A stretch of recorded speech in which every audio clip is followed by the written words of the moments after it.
Look at this graph. It shows many points. Each one represents a student in a classroom. On the x-axis, we have the number of hours each student studied for an exam, and on the y-axis, we have their corresponding exam score. For instance, one student studied just 0.25 hours, or 15 minutes, and scored a 72. Another student studied for 3 hours, and scored an 87. Based on this data, what do you think a student who studied for 5 hours might score?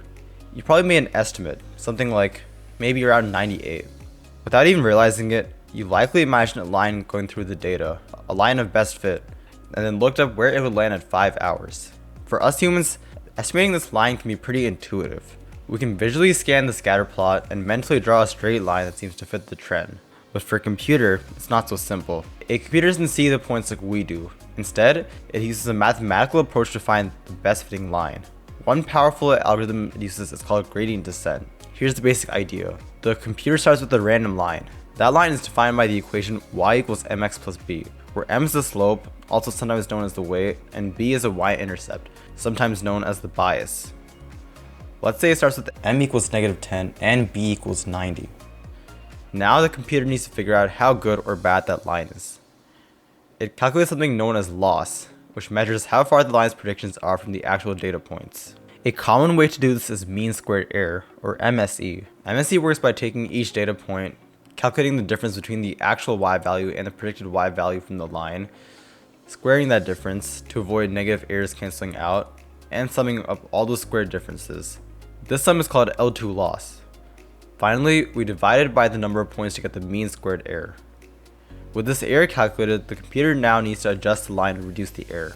It does this by using calculus, specifically partial derivatives, which tell it which direction to adjust them. We won't be going into this since it is pretty complicated and math intensive.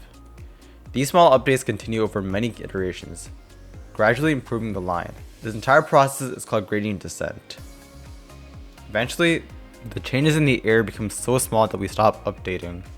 At that point, the values of m and b give us a line that fits the data well. Now, MSE isn't the only loss function.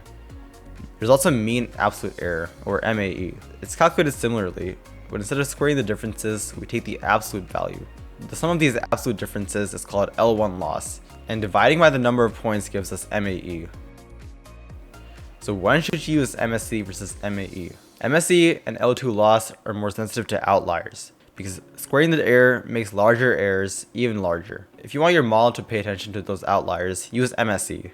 MAE and L1 loss treat all errors equally, so it's more robust to outliers. If your data has extreme values you want to ignore, MAE might be the better choice. It's also important to note that linear regression isn't limited to just 2 dimensions. Suppose we want to add another input to our model, like how many hours the student slept the night before the exam.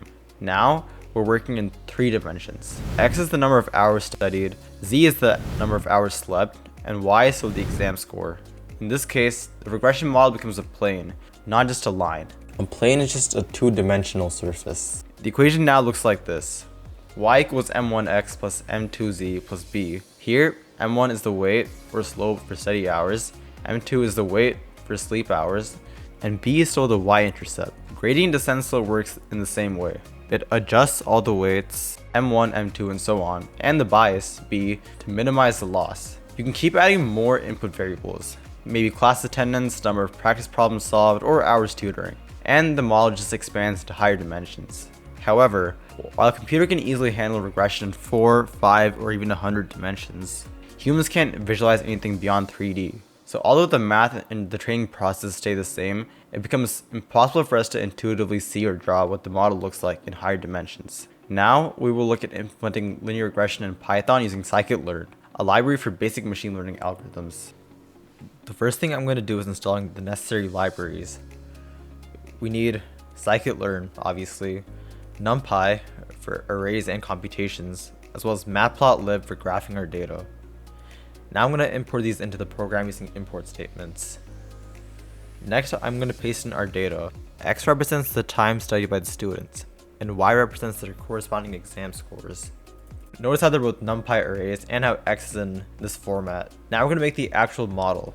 I'm going to fit the model to the training data using model.fit, and I'm going to pass in X and Y. Now we can ask the user how many hours they studied and store that in a variable which scikit-learn can understand. Now we're going to predict the user's score based on that. Next we can print it out for them. User ypred is actually an array, so we need the first value of that.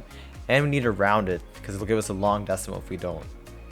I'm going to say I studied for 2 hours, and it says I'll likely score around an 80%. One more thing I can do is make a graph of all of our data. I'm going to do this by making a variable called ypred and storing model.predictx, which predicts the y value for all the x values in our array. Next, I'm going to configure the graph with all these options. The first statement, which is plot.scatter, graphs our training data.